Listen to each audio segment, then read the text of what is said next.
Ce point de presse est un moment pour nous d'échanger avec la population sénégalaise sur les difficultés de l'enseignement supérieur. Donc nous venons d'effectuer une tournée nationale du Bureau national du SAES dans les différents campus et nous avons échangé lors de cette tournée-là avec les camarades sur les conditions de travail et de vie.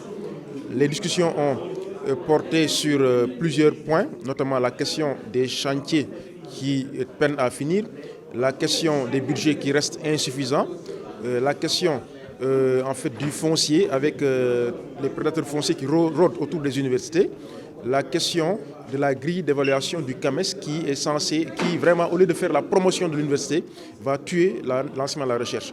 Il y a aussi d'autres questions, la question importante pour la question des salaires. Vous savez que le président de la République a récemment décidé d'augmenter tous les salaires à l'exception des enseignants du supérieur. Alors je pense que ce corps-là, c'est le premier corps des fonctionnaires et c'est le seul corps dont l'avancement est soumis à des critères internationaux. Donc nous ne comprenons pas que l'augmentation soit généralisée et sélective contre les enseignants du supérieur. Alors il y a aussi la question, bien sûr, des bacheliers, de l'orientation, puisque nous demandons toujours que le processus soit audité, comme l'a demandé l'IGE dans son rapport de 2016. Donc voilà en gros quelques questions que nous avons évoquées. Et je voudrais dire que le SAES a, durant tous ces mois, frappé à différentes portes, voire certaines autorités, pour quand même faire un plaidoyer de sensibilisation. Malheureusement, nous n'avons pas été écoutés.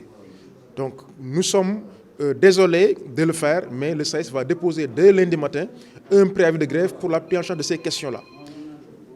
Puisque, quelque part, toutes ces questions ont été évoquées ces dernières années et il n'y a absolument aucune solution qui a été proposée de façon durable.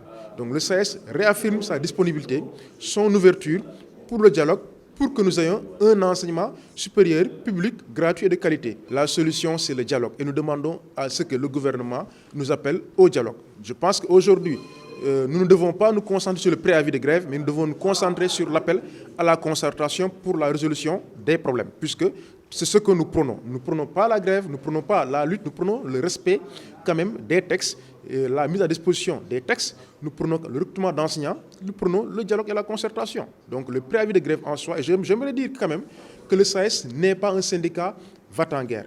C'est vraiment si on ne nous laisse pas le choix que nous optons pour cette solution-là.